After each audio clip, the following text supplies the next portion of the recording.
Anak adalah investasi dan harapan masa depan bangsa dan sebagai penerus generasi di masa mendatang.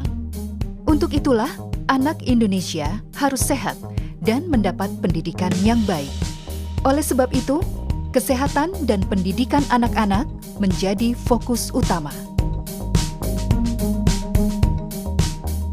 Anak adalah seseorang yang belum berusia 18 tahun, termasuk anak yang masih dalam kandungan. Hak anak yang menjadi perhatian dan kesepakatan dunia, sebagaimana tertuang pada Konvensi Hak Anak adalah, anak harus tumbuh dalam lingkungan keluarga, dalam iklim kebahagiaan, cinta kasih, dan pengertian. Anak harus sepenuhnya dipersiapkan untuk menjalani kehidupan sebagai pribadi dan masyarakat. Pada tahun 1990, Indonesia melakukan ratifikasi terhadap Konvensi Hak Anak melalui Kepres nomor 36 tahun 1990. Melalui Kepres tersebut, Indonesia diamanatkan untuk membuat aturan hukum yang terkait dengan anak.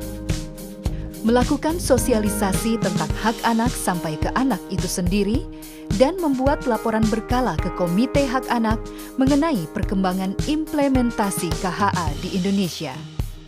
Sementara kewajiban yang harus dipenuhi oleh negara adalah memenuhi semua hak anak, melindungi semua anak, dan menghormati pandangan anak. Dalam KHA sendiri, disepakati prinsip pemenuhan hak anak, yaitu tidak adanya diskriminasi terhadap anak, menghargai pandangan anak, kepentingan yang terbaik bagi anak harus menjadi pertimbangan utama, dan setiap anak memiliki hak yang melekat atas hak hidup, kelangsungan hidup, dan tumbuh kembangnya. Di era otonomi daerah, KHA diimplementasikan ke dalam pelaksanaan Kabupaten Kota Layak Anak atau KLA. KLA adalah kabupaten kota dengan sistem pembangunan yang menjamin pemenuhan hak anak dan perlindungan khusus anak yang dilakukan secara terencana, menyeluruh, dan berkelanjutan. Sampai dengan tahun 2019, di Indonesia sudah menginisiasi KLA sebanyak 435 kabupaten kota. Dan yang mendapat penghargaan KLA kategori utama ada 3 kabupaten kota. Di kategori Nindya ada 23 kabupaten kota, di kategori Madya ada 86 kabupaten kota, dan yang mendapat penghargaan kategori Pratama ada 135 kabupaten kota. Setiap kabupaten kota dapat dikategorikan sebagai KLA apabila telah memenuhi hak dan melindungi anak yang diukur dengan 24 indikator KLA yang terdiri dari 3 indikator penguatan kelembagaan dan 21 indikator yang tersebar dalam 5 klaster substantif Konvensi Hak Anak. Terdapat 3 indikator penguatan kelembagaan, yakni tersedianya Perda KLA, terlembaganya KLA di daerah, dan adanya keterlibatan masyarakat, dunia usaha, dan media dalam mewujudkan KLA.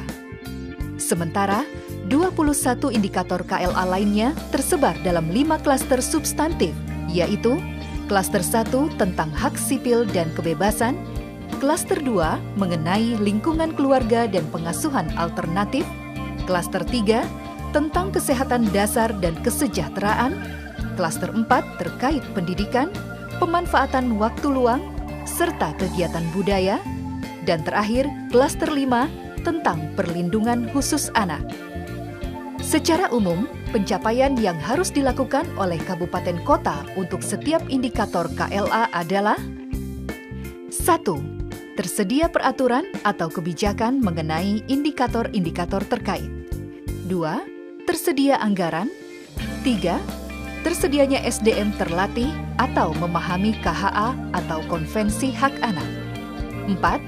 Adanya keikutsertaan forum anak. 5. Adanya kemitraan dengan perangkat daerah lain, lembaga masyarakat, dunia usaha, dan media. 6. Ada inovasi yang dilakukan untuk setiap indikator. Pada prinsipnya, negara dan orang dewasa juga bertanggung jawab agar anak-anak mendapatkan pelayanan kesehatan terbaik. Untuk mewujudkan itu, Klaster 3, yakni kesehatan dasar dan kesejahteraan, memiliki 6 indikator. Dan berikut upaya pencapaiannya. 1. Persentase persalinan di fasilitas kesehatan di atas angka nasional dan meningkat setiap tahun. 2. Cakupan kepemilikan buku KIA. 3. Angka kematian bayi di bawah angka nasional dan menurun setiap tahun. 4. Angka kematian ibu melahirkan di bawah angka nasional dan menurun setiap tahun. Selain itu, ada juga prevalensi status gizi balita dengan 3 upaya pencapaian. Prevalensi gizi buruk, gizi kurang, gizi lebih dan stunting di bawah angka nasional dan menurun setiap tahun. Mekanisme penanganan masalah gizi, Desa Pangan Aman. Berikutnya adalah pemberian makanan bayi dan anak usia di bawah 2 tahun. 1. Persentase IMD, ASI eksklusif, 0-6 bulan, dan anak usia 6-23 bulan menerima MPASI di atas angka nasional dan meningkat setiap tahun. 2. Persentase ruang ASI di fasilitas kantor dan umum di atas 50%. 3. Tersedia konselor ASI dan PMBA. Selanjutnya, mengenai fasilitas kesehatan dengan pelayanan ramah anak, terdapat 2 upaya pencapaian seperti 1. Minimal ada 4 puskesmas dengan pelayanan ramah anak. 2. Rumah sakit sayang ibu dan bayi yang telah dievaluasi.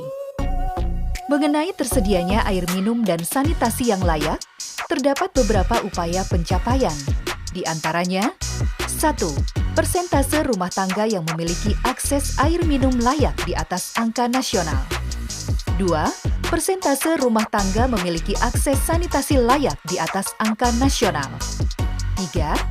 Ada upaya untuk meningkatkan akses penyediaan air minum seperti penyuluhan dan memperluas akses mendapatkan air bersih.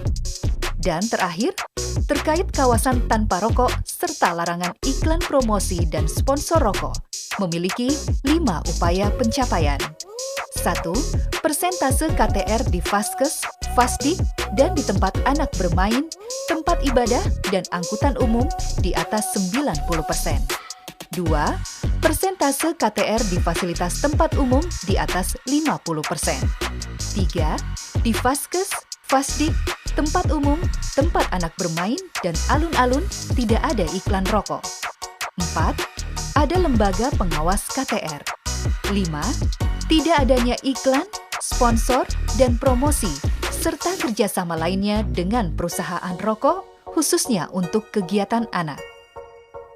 Anak adalah investasi masa depan bangsa. Karena itu, perlunya mengoptimalkan pertumbuhan mereka dengan memenuhi hak anak atas kesehatan dan kesejahteraannya mulai dari sekarang.